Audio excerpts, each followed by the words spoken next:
बिस्मिल्लाहिर्रहमानिर्रहीम, अस्सलाम वालेकुम व्यूअर्स, मैं हूं फारूक जोहरी और आप देख रहे हैं मेरा व्लॉग। बहुत अहम तरीन खबरें लेकर मैं आपकी खिदमत में एक मर्तबा से फिर हाजिर हुआ हूं। सबसे पहले हम बात करेंगे, मैं अपने गुज़िश्ता व्लॉग को कोट करूंगा जहां पर मैंने आपको बताया था तुर्की और इसराइल के दरमियान वर्बली जो एक जंग है वो जारी है। तैयब एर्दोगान ने इस हवाले से इसराइल को वार्न भी किया था, लेकिन उसके बाद इसराइल की जानिब से शाम की एयर बेस के ऊपर एयर स्ट्राइक के बाद तुर्की और इसराइल के मामलात जो हैं वो मजीद तनाव का शिकार होते हुए नजर आ रहे हैं। अब तुर्की ने इसराइल को क्या जवाब दिया है और मजीद क्या जो है मामलात अब आगे चलने जा रहे हैं। आज के व्लॉग में सबसे पहले मैं आपको इस हवाले से बहुत अहम तरीन खबर देने जा रहा हूं और इसके साथ साथ मैं आपको यह भी बताऊंगा कि फाइनेंशियल टाइम्स की एक रिपोर्ट ने तहलका मचा दिया है।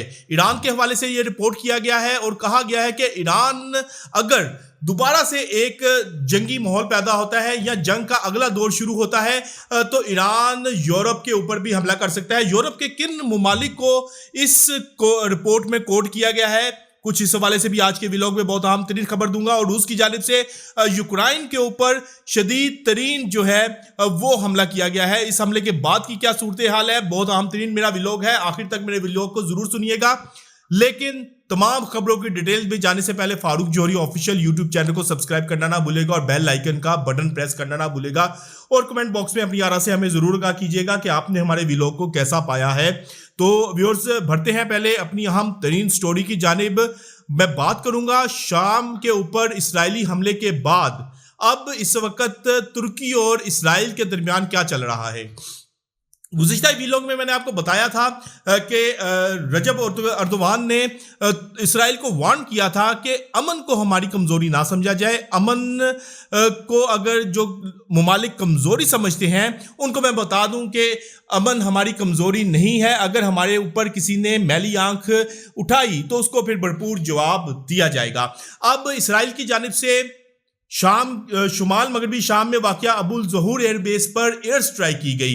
इस एयर स्ट्राइक करने का क्या मकसद था इसराइल का और तुर्की से इस एयर स्ट्राइक को अपने ऊपर हमला क्यों करार दे रहा है, यह भी बहुत एक इंटरेस्टिंग स्टोरी है। असल मामला यह है कि शाम की इस अबुल ज़हूर एयर बेस के ऊपर तुर्की जो है इसको रिपेयर करके अपना फौजी अड्डा बनाना चाह रहा था और इसराइल को इस हवाले से बखूबी इल्म था कि अगर तुर्की ने इस एयर बेस के ऊपर अपना अड्डा बना लिया तो फिर इसराइल के लिए ना सिर्फ ये सिक्योरिटी थ्रेट होगा बल्कि यहाँ पर बैठकर तुर्की इसराइल की तमाम सरगर्मियों को मॉनिटर करेगा और शाम के अंदर गुलान पहाड़ियों के ऊपर जो इसराइल की मौजूदगी है और शाम के अंदर जिस तरह से इसराइल घुसना चाह रहा है उसको सख्त धचका पहुंचेगा।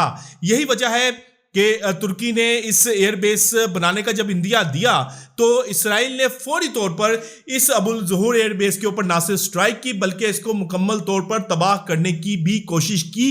इस एयरबेस की ऊपर स्ट्राइक के बाद तुर्की का यह मौक़िफ़ भी सामने आया कि यह स्ट्राइक जो है वो तुर्की के ऊपर स्ट्राइक गर्दानी जाएगी, तुर्की के ऊपर स्ट्राइक मानी जाएगी। जिसके बाद इसराइली चैनल 12 ने भी ये दावा किया कि बहरे रूम के अंदर जो बैनुल-अक़वामी पानी है वहाँ पर तुर्क जहाज़ों ने इसराइली जहाज़ों को एंगेज किया है, उनके करीब आए हैं, उनको वार्निंग्स जारी की हैं और इस तमाम तर सूरत हाल पर इसराइल के मुताबिक सिक्योरिटी का मुकम्मल तौर पर नज़र रखे हुए हैं।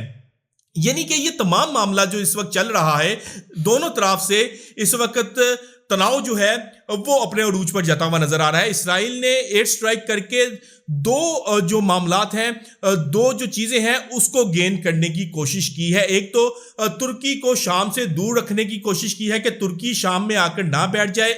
अगर शाम में बैठता है तुर्की आकर तो इसका यह मतलब है कि इसराइल के ऊपर तुर्की की मुकम्मल नजर होगी। दूसरा, तुर्की की जो अमेरिका के साथ डिफेंस डील फाइनल हुई है, डोनाल्ड ट्रंप ने उसकी अप्रूवल दी है और डोनाल्ड ट्रंप ने F-35 जो स्टिल्थ हथियारे हैं वो भी तुर्की को देने का इंदिया दिया है और इस हवाले से कहा है कि तुर्की को F-35 हथियारे मुहैया किए जाएंगे। अब इसकी अप्रूवल जो है वो कांग्रेस से आना बाकी है।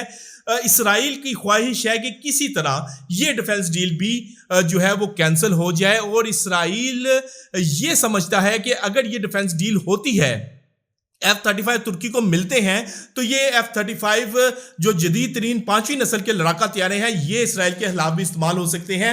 इसराइल अमेरिका के अंदर कांग्रेस के अंदर भी ये लॉबिंग करता हुआ नजर आ रहा है कि इन F-35 को किसी सूरत भी तुर्की को ना दिया जाए, क्योंकि अगर ये तुर्कों को मिल गए तो ये उनके लिए सिक्योरिटी थ्रेट होगा और इसका नुकसान जो है आने वाले दिनों में इसराइल को होगा। और तुर्की अगर इस रीजन में ताकत पकड़ता है तो अल्टीमेटली इसका नुकसान जो है वो इसराइल को होने जा रहा है। यही वजह है कि इसराइल ये तमाम चीजें जो है हाइप पर लेकर जाकर ये बावर कराने की कोशिश करेगा कि तुर्की जो तमाम ताकत इकट्ठी कर रहा है वो इसराइल के खिलाफ कर रहा है, क्योंकि अरब ममालिक के अंदर इस वक्त किसी के पास भी F-35 स्टील्थ हथियार मौजूद नहीं है। इस रीजन के अंदर तुर्की के बाद इसराइल के बाद तुर्की वो वाहिद मुल्क होगा जहां पर F-35 स्टील्थ हथियारे जो हैं वो आएंगे और वो उनको इस्तेमाल करेगा। अब इसराइल इस तमाम मंजरनामे में एक शाम से तुर्की को दूर रखना चाह रहा है, दूसरा इस डिफेंस डील को भी ये तनाव बढ़ाकर कैंसिल करवाना चाह रहा है। दूसरी जानिब फाइनेंशियल टाइम्स की एक रिपोर्ट ने तहलका मचा दिया है। फाइनेंशियल टाइम्स ने कहा है कि अगर जंग का अगला दौर शुरू होता है, जंग दोबारा से शुरू होती है, तो ईरान यूरोप के अंदर अमेरिकन अड्डों को निशाना बना सकता है। खासतौर पर जर्मनी, रोमानिया, कब्रस और बल्गारिया जो हैं, इन ममालिक के अंदर जो अमेरिकन फौजी अड्डे हैं इनको ईरान ने निशाने पर लेने का इंदिया दे दिया है। अब इस तमाम तर सूरत हाल में जहां ईरान के हवाले से ये रिपोर्ट पेश की गई है कि यूरोप के अंदर जो अमेरिकन अड्डे हैं उनको निशाना बनाया जाएगा, वहीं पर नेटो भी अब हरकत में आता हुआ नजर आ रहा है। और उन्होंने बरमला कहा है कि अगर यूरोप के अंदर ईरान ने अमेरिकन अड्डों को निशाना बनाया और ये वो 4 ममालिक हैं जो कि नेटो में भी उसके इत्तेहादी हैं, तो नेटो का कहना है कि हम अपने इत्तेहादियों पर हमला जो है खुद पर हमला तस्वुर करेंगे और नेटो भी हरकत में आएगा और ईरान के खिलाफ नेटो भी कार्रवाइयां करेगा। अब देखना यह है कि फाइनेंशियल टाइम्स की इस रिपोर्ट में कितनी सदाकत है। क्या ईरान ये तमाम जंग जो है अरब ममालिक के अंदर फौजी अड्डों तक महदूद रखेगा या फिर इस जंग का दायरा कार भी बढ़ाएगा? और जो समुंदर के अंदर अमेरिकन बहरी बेड़ा है क्या उसको भी निशाना बनाया जाएगा? क्या यूरोप के अंदर जो अमेरिकन फौजी अड्डे हैं उनको भी निशाना बनाया जाएगा या फिर तमाम तर ताकत जो है वो अरब ममालिक के अंदर अमेरिकन फौजी अड्डों के ऊपर सर्फ की जाएगी? ये भी एक सवालिया निशान है। और आने वाले दिनों में अगर जंग का अगला दौर शुरू होता है तो बहुत सी चीजें, बहुत से मामलात जो हैं वो क्लियर हो जाएंगे। तीसरी जानिब रूस ने यूक्रेन के ऊपर बड़ा हमला किया है। कैफ के अंदर यूक्रेन के जो डिफेंस जो इमारतें थी उनको बड़े पैमाने पर निशाना बनाया गया है। मिसाइल्स के जरिए, बैलिस्टिक मिसाइल्स, क्रूज मिसाइल्स और ड्रोन्स के जरिए ये निशाना बनाया गया है। मैंने इससे पहले भी अपने व्लॉग में एक इंकशाफ किया था कि यूक्रेन के पास अब जो दिफा है उसके ऑप्शंस महदूद हो गए हैं, क्योंकि यूक्रेन के पास अब महदूद तादाद में इंटरसेप्टर्स मौजूद हैं और ये इंटरसेप्टर्स जो हैं अब यूक्रेन ने अपने अहम तरीन जो जगह हैं सिर्फ वहां पर जो है वो डिप्लॉय किए हुए हैं जो डिफेंस सिस्टम है। अब यूक्रेन जो है वो मिसाइल्स इंटरसेप्टर्स की कमी का शिकार है। यही वजह है कि गुज़िश्ता 4 से 5 जो हमले हुए हैं उन हमलों में ड्रोन तो इंटरसेप्ट हुए हैं रूस के, लेकिन मिसाइल्स इंटरसेप्ट्स नहीं किए जा सके। तो अब ऐसा महसूस हो रहा है कि यूक्रेन और रूस की जंग भी फैसला कुन मरहले में दाखिल होने जा रही है। तो व्यूअर्स, आज मैंने आपको बहुत अहम तरीन खबरों से आगाह किया। कल तक के लिए अपने मेजबान अपने भाई फारूक जोहरी को इजाजत दीजिएगा। अल्लाह हाफिज।